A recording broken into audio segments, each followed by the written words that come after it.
ఈరోజు కొంతమంది కొన్ని తాత్కాలికమైన ఇబ్బందులు పెట్టచ్చు, సుంకాలు పెంచచ్చు, లేకుంటే పన్నులు వేయచ్చు. దీనివల్ల ఏదో భారతదేశ చరిత్ర ఆగిపోతుందనుకుంటే అది భ్రమ తప్ప ఇంకోటి కాదు. ఈరోజు కొంతమంది అంటున్నారు మన వాళ్లకు ఉద్యోగాలు ఇవ్వద్దని. వీళ్ళు ఉద్యోగాలు ఇవ్వడం కాదు, మనం లేకపోతే ఆ దేశాలు అభివృద్ధి కాని రోజు తొందరలో వస్తుందని చెప్పి కూడా నేను మీకు తెలియజేస్తున్నా. మన సేవలు ప్రపంచానికి అవసరం. ఆ తెలివితేటలుండే వ్యక్తులం భారతదేశీయులు. ఇది తప్పకుండా అవుతుందని చెప్పి కూడా నేను మీకు తెలియజేస్తున్నా. ఈరోజు ఇంకొక పక్కన మీరు చూస్తే మోడీ గారి యొక్క విదేశాంగ విధానం ఒక అత్యున్నతమైనటువంటి పద్ధతిలో విధానంతో ముందుకు పోతున్నారు. అన్ని దేశాలతో సఖ్యంగా ఉండాలని మన ఆలోచన. అందరితో బాగుండాలి, ప్రపంచం కూడా అన్ని విధాల ఆనందంగా ఉండాలి అనే ఉద్దేశం తప్ప ఎవరితో విభేదించాలనో ఆ దేశాలని ఆక్రమించాలని మన ఉద్దేశం కాదని చెప్పి కూడా నేను మీకు తెలియజేస్తున్నా. ఈ సందర్భంగా నేను మిమ్మల్ని అందరినీ ఒకటే కోరుతున్నా, జెండా అంటే ఇది కేవలం ఒక చిహ్నమో లేకుంటే ఒక వస్త్రం అనుకుంటే చాలా పొరపాటు. ఇది దేశ గౌరవం, ఐక్యత, త్యాగం, స్వాతంత్రం యొక్క ప్రతీక. అంతేకాకుండా 143 కోట్ల యాజ్ ఆన్ టుడే, ఇది రేపు 170 కోట్లు కూడా కావచ్చు, 165 కోట్లు కావచ్చు. ఈ దేశ జనాభా యొక్క సమర్థత అని చెప్పి కూడా నేను మీ అందరికీ తెలియజేస్తున్నా. అలాంటి గొప్ప జెండాని దేశానికి అందించినటువంటి పింగళి వెంకయ్య గారిని మనం అందరం స్మరించుకుందాం, ఒకసారి గుర్తు తెచ్చుకుందాం. పింగళి వెంకయ్య ఆగస్టు 2న 1876న ఆంధ్రప్రదేశ్లోని మచిలీపట్నం సమీపంలోని బట్టపెనుమరులో జన్మించారు. దేశం ఏకం చేసేది జెండాని బలంగా నమ్మారు. ఆయన ఏ నేషనల్ ఫ్లాగ్ ఫర్ ఇండియా అనే బుక్కును కూడా రిలీజ్ చేశారు. 1921లో ఆయన విజయవాడలో గాంధీజీ వస్తే ఆ రోజు ఈ డిజైన్లని చూపించారు.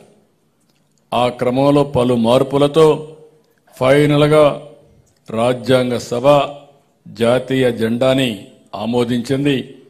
అది మనందరికీ గర్వకారణం. అప్పటి నుంచి ఈరోజు మనం చూస్తూ ఉంటే దేశమంతా జెండా ఎగరేస్తే ఆ జెండాకు రూప శిల్పి మన తెలుగు బిడ్డ కావడం, ప్రతి ఒక్క ఇంటిపైన ఆ జెండా ఎగరడం, ప్రతి ఒక్కరి గుండెల్లో ఒక స్ఫూర్తినివ్వడం, ఇది మన అదృష్టంగా నేను భావిస్తున్నా. మన రాష్ట్రంలో సమరయోధులకు తక్కువేమీ కాదు.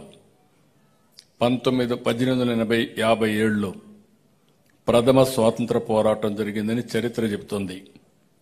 అంతకంటే ముందు బ్రిటిష్ దుర్మార్గ పరిపాలనపై తెలుగు నేల తిరుగుబాటు చేసిందని చరిత్రకారులు చెప్పే పరిస్థితికి వచ్చారు. స్వాతంత్ర ఉద్యమంలో బ్రిటిష్ వారిని గజగజలాడించిన అల్లూరి సీతారామరాజు తెలుగు బిడ్డ. తుపాకీ గుళ్లకి గుండెను చూపించినటువంటి మన టంగుటూరి వంటి సమరయోధుల గడ్డ ఈ ఆంధ్రప్రదేశ్ రాష్ట్రం. ఉయ్యాలవాడ నరసింహారెడ్డి, సర్దార్ గౌతల చెన్న, దుగ్గిరాల గోపాలకృష్ణయ్య వంటి స్వాతంత్ర సమర యోధులు తెలుగు గడ్డపై పుట్టడం మన అదృష్టం. వాళ్ళందరికీ నివాళులర్పిద్దాం, ఒకసారి స్మరిద్దాం, గుర్తుపెట్టుకుందాం, వాళ్ళ స్ఫూర్తిని తీసుకుందాం.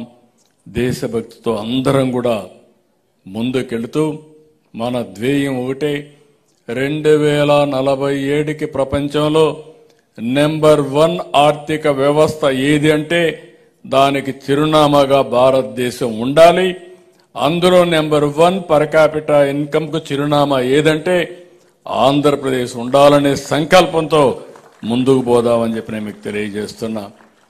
అందుకే అందరూ కూడా గట్టిగా భారత మాతాకి జై చెప్పాలి. జై భారత మాతాకి. జై భారత మాతాకి, జై భారత మాతాకి. Thank you. అందరికీ నమస్కారం. ఈ జెండా ప్రతి ఒక్క ఇంటి మీద ఎగరాలి, ప్రతి ఒక్క ఆఫీసు మీద ఎగరాలి, ప్రతి ఒక్కరి చేతల్లో కూడా ఎప్పటికప్పుడు రెపరెపలాడించే పరిస్థితి రావాలి. దాన్ని చూసినప్పుడంతా త్యాగధనుల్ని గుర్తుపెట్టుకుని మనం కూడా జాతి కోసం పునరంకితం కావాలని మరొక్కసారి విజ్ఞప్తి చేస్తూ అందరికీ నమస్కారాలు. జై హింద్.